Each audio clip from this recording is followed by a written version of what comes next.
नमस्ते, आप सभी को मेरी तरफ से शुभ प्रभात।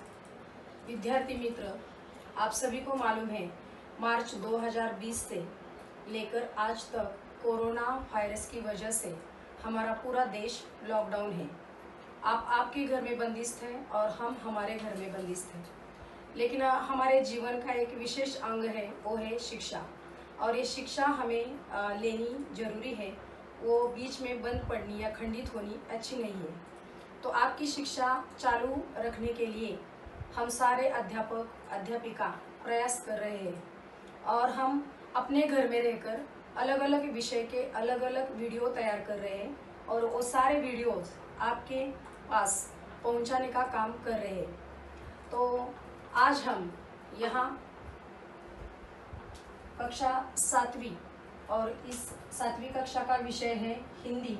और हिंदी विषय में आप सभी को मालूम है 2 इकाइयाँ होती है। उसमें पहली इकाई का पहला पाठ वाचन मेला देखने जा रहे हैं। बाकी के जो पाठ होते हैं या कविताएं होती है उसमें उस प्रस्तुत पाठ का जो नाम होता है, प्रस्तुत कविता का जो नाम होता है, उसकी जानकारी आपको दी जाती है। लेकिन इस पाठ में थोड़ी सी अलगता है। वो अलगता ये है कि इसमें सिर्फ चित्र दिखाई दिया है और आपको क्या करना है, उस चित्र का निरीक्षण करना है और उस चित्र में आपको। हाँ बच्चों, तो आपको मैंने अभी कहा था कि मैं आपको एक चित्र दिखाने जा रही हूँ। वो चित्र आपके सामने मैं पेश कर रही हूँ। देखो, उस चित्र में ऊपर लिखा है कि वाचन मेला। तो इस वाचन मेला में क्या क्या आपको दिखाई दे रहा है? तो वो जो छोटी बच्ची खड़ी है उसके ऊपर बाल साहित्य। बाल साहित्य किसको कहते हैं? तो जिस किताबों में बालकों के लिए, छोटे बच्चों के लिए अलग अलग तरह की परिकथाएँ होती है, कविताएँ होती है, उसे बाल साहित्य कहते हैं। और उसी बच्ची के सामने ई बुक्स लिखा है। तो जिस किताबों की जानकारी इंटरनेट से हमें मिलती है उसे ई बुक्स कहते हैं। और उसके आगे ही ऑडियो बुक्स लिखा है, जैसे हम उसको इंग्लिश में सीडी कहते हैं। जब हम सीडी टेप रिकॉर्डर में लगाते हैं तो उससे हमें आवाज़ सुनाई देती है। उसके आगे विज्ञान कथाएँ उसकी पुस्तकें हैं।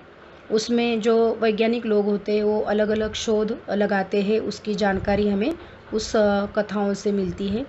आगे जाकर हमें किशोर साहित्य दिखाई देता है। आप जैसे आयु के जो बच्चे होते हैं उनको आगे जाकर हमें क्या करना चाहिए, हमें क्या पढ़ना चाहिए, कि इस सारी जानकारी उस साहित्य से मिलती है, उसे किशोर साहित्य कहते हैं। आगे जाकर कई लड़के और लड़कियां, उनके हाथ में किताबों की डिंडी है, उसमें सारे ग्रंथ होते हैं और उसको उन्होंने ग्रंथ डिंडी नाम दिया है। तो ग्रंथ हमारे गुरु होते हैं और उनमें से हमें बहुत सारी जानकारी मिलती है। और एक लड़की के हाथ में एक पुस्तकों से पाए ज्ञान, जाने भाषाएं विज्ञान, ऐसा घोष वाक्य लिखा हुआ एक बोर्ड है। और उसके नीचे ही फिर एक लिखा है वाक्य, पुस्तकें है हम सबकी साथी, प्रज्वलित करे ज्ञान की बाती। इससे हमें यह जानकारी मिलती है कि हमें हमारे जीवन में पुस्तक बहुत महत्वपूर्ण है, उनसे हमें बहुत सारी जानकारी मिलती है। तो आपको क्या करना है, इस चित्र को देखकर अलग अलग 10 सवाल तैयार करने हैं और उसी चित्र को देखकर 10 जवाब आपको अपनी कॉपी में लिखने हैं। और इस जैसे घोषवाक्य आपने ऊपर दिखा है वैसे ही अपने मन के से 4-5 घोषवाक्य बनाएं और वो भी अपने कॉपी में लिखिए।